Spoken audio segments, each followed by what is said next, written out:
सातपूर परिसरामध्ये सर्वात जुना असलेल्या सातपूर कॉलनीतील सप्तशृंगी ज्येष्ठ नागरिक संघाला 18 वर्ष पूर्ण झाल्यानं सातपूर सौभाग्य लॉन्स या ठिकाणी वर्धापन दिन माजी सभागृह नेते दिनकर पाटील यांच्या वतीनं मोठ्या उत्साहात साजरा करण्यात आला। कार्यक्रमाची सुरुवात सप्तशृंगी मातेच्या प्रतिमेचे पूजन करून उपस्थित मान्यवरांच्या हस्ते दीप प्रज्वलनानं करण्यात आली। यावेळी उपस्थित मान्यवरांचा शाल पुष्पगुच्छ देऊन सत्कार करण्यात आला। सप्तशृंगी ज्येष्ठ नागरिक संघाच्या वतीनं माजी नगरसेविका लता पाटील आणि दिनकर पाटील यांचा शाल पुष्पगुच्छ देऊन विशेष सत्कार करण्यात आला। यावेळी माजी पोलीस अधिकारी देशमुख यांनी ज्येष्ठांच्या कायद्याविषयी माहिती देत दिनकर पाटील यांनी पश्चिम मतदारसंघातून आमदारकी लढवावी अशी मागणी केली आहे। आमदार म्हणजे काय? मग असे मॅडमने सांगितलं की कविता वाचून दाखवली तर कवितेतून अर्थ आहे त्या त्याला आमदार खरोखर अगदी योग्य आहे। एक चारित्र्यवान संस्कारी असा नेता तुम्हाला मिळणार नाही आणि अंधाचं काम आहे। अंधाकडे जो कोणी काम घेऊन गेला त्याचा रिझल्ट अगदी त्वरित मिळालंच पाहिजे। इलेक्शन आहे असेंब्लीचा, आता या आमदारांना खासदार करायचं की नाही? हा प्रत्येक करावा आमदार आता या इलेक्शनला सुद्धा आणण्याची तयारी काही फक्त तयारी झालेली आहे। आता जर आमदारांना तिकीट मिळालं तर चांगली गोष्ट, जर नाही मिळालं तर मी आत्ता सांगतो अण्णांना अपक्ष फॉर्म भरावाच लागेल। कारण त्यावेळी काय होतं, अण्णा ऐकत नाही, समर्थक नाराज होतात। अण्णांना कृपा करून मी विनंती करतो, तिकीट मिळालं तर गुड एक मिळेल, नाही मिळालं तर अपक्ष फॉर्म भरायचा आणि तुम्हीच निवडून येणार आणि तुम्हीच आमदार होणार। यावेळी या कार्यक्रमाला सातपूर पोलीस ठाण्याचे वरिष्ठ पोलीस निरीक्षक सोहन माचरे हे देखील उपस्थित होते। यावेळी त्यांचा आयोजकांच्या वतीने सत्कार करण्यात आला। यावेळी लोकज्योती ज्येष्ठ नागरिक संघाचे जितेंद्र येवले यांनी ज्येष्ठांच्या समस्या मांडल्या। त्यावेळेस मी एकच तिथे मागणी केली होती अण्णांकडे की अण्णा तुमचं कार्य महान आहे, सगळ्या गोष्टी आहेत, पण आमच्या ज्येष्ठांना तुमच्याकडून फक्त छोट्या अपेक्षा आहेत त्या तुम्ही पूर्ण करणार आहोत, फक्त त्या तुमच्या कानावर घालायच्या आहेत। ते आपल्या ज्येष्ठांना काय पाहिजे आहे? मी तर ज्येष्ठ नाहीये, पण मी ज्येष्ठांसाठी गेल्या 20 वर्ष कार्य करते आहे। तर ज्येष्ठांच्या काय अपेक्षा असाव्या मला जवळून माहिती आहे। तर मी अण्णांना एकच मागणी करेल की अण्णा अजून पण सातपूरमध्ये ज्येष्ठ नागरिक संघांना पाहिजे तसे हॉल उपलब्ध नाहीत, तर ती आपण पूर्तता कराल अशी मी आज सगळ्या संघांच्या वतीने विनंती करतो। आणि ज्येष्ठ नागरिक संघाला फक्त सामाजिक सभागृह पाहिजे का? तर नाही, तर त्या सामाजिक सभागृह पण इत्यादी सगळ्या सुविधा त्यामध्ये असाव्यात। ज्येष्ठ नागरिकांनी ऑनलाईन फंड पासून सावध राहावे याविषयी सोहन माचरे यांनी मार्गदर्शन केलं। फ्रॉड, इकॉनॉमिकल फ्रॉड किंवा ऑनलाईन फ्रॉड भरपूर होतात। बऱ्याच ह्याच्यामध्ये आमिष दाखवलं जातं की तुमचे पैसे याच्यामध्ये गुंतवा, आम्ही तुम्हाला दुप्पट पैसे देऊ, चौपट पैसे देऊ। तर अशा भूलथापांना कोणी बळी पडू नये। मोबाईलवर बऱ्याच वेळा लिंक पाठवली जाते की तुम्हाला 50 लाख रुपयाचं कर्ज मंजूर झालेलं आहे किंवा तुम्हाला 50 रुपयाच्या एवढ्या गोष्टी, तुमची लॉटरी लागलेली आहे, तुम्ही ही लिंक ऍक्सेप्ट करा आणि त्याच्यासाठी अगोदर 5,000 रुपये पाठवा।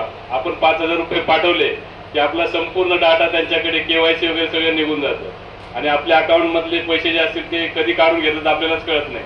ज्यावेळेस मेसेज येतो त्यावेळेस एकदम आपण हातपाय थरथर कापतात आणि आपण पोलीस स्टेशनला येतो।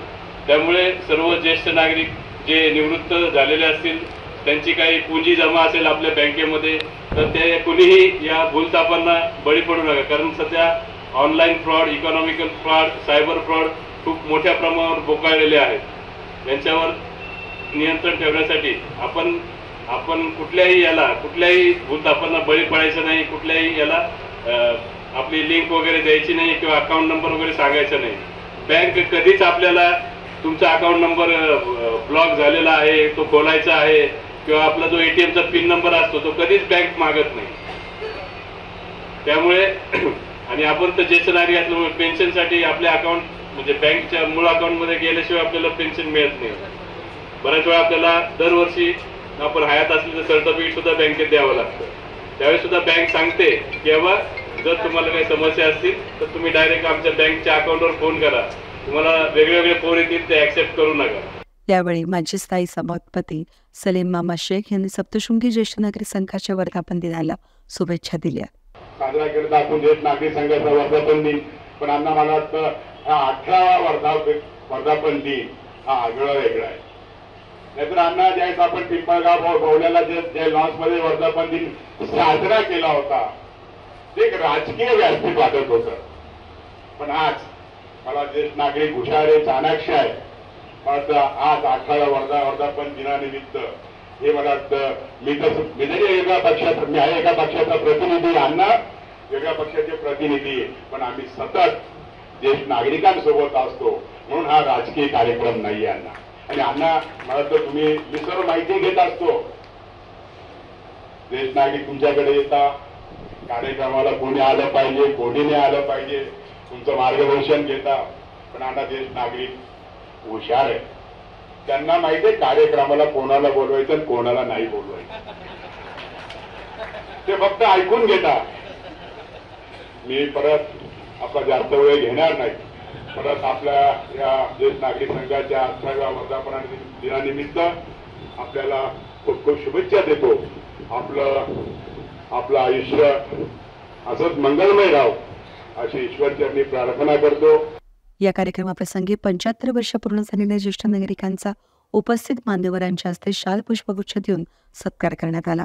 नाशिक पश्चिम मतदारसंघातील विविध स्तरातील लोकांसाठी कामं करायची असून यामध्ये बेरोजगार युवक, IT हब उभारणं, ज्येष्ठ नागरिकांना पेन्शन वाढवून देणं यांच्यासह नवीन उद्योगांना अधिक कामं करायची असून ज्येष्ठांची साथ असेल तर आपण पक्ष किंवा अपक्ष निवडणूक लढणार असल्याचं दिनकर पाटील यांनी यावेळी बोलून दाखवलंय. आता सगळ्यांचं म्हणणं, अनेकांचं तर तुम्ही लोकसभेला थांबले, सगळे 4 वेळा थांबले. तुमचं सगळ्यांचं म्हणणं आहे का अण्णा तुम्ही निवडणूक लढली पाहिजे, ती तुमच्यासाठी नाही तर आमच्यासाठी. आणि आता तुम्ही बरोबर करत राहत असाल तर, नाही तर मग तुम्ही वा पुढं तुम्ही कुस्ती लढो आणि कपडा सांभाळते असं नको व्हायला. तुम्ही खरंच बरोबर राहत असाल, तुम्ही इतके ताकदीचे आहात प्रत्येक जण. तुम्ही ठरवलं आता इथं बसलेलं तर एकदम 100 मतं आली. तुमचे नातेवाईक, मित्र, परिवार त्यांना तुम्ही 4 महिन्यात सांगू शकता. तुम्ही जर एवढ्यानी फक्त एकेकानी 100 मतं आणले का मी निवडून येईल, तुम्ही करणार आहे ना 100%? फसवणार नाही ना? नाही तर मग मा नातेवाईक राहिला, मा गावाला राहिला. आणि कधीच जातीवाद धर्मवाद करायचं नाही. जगात 2 जाती, स्त्री आणि पुरुष. पण आपण लगेच सुरुवात करतो.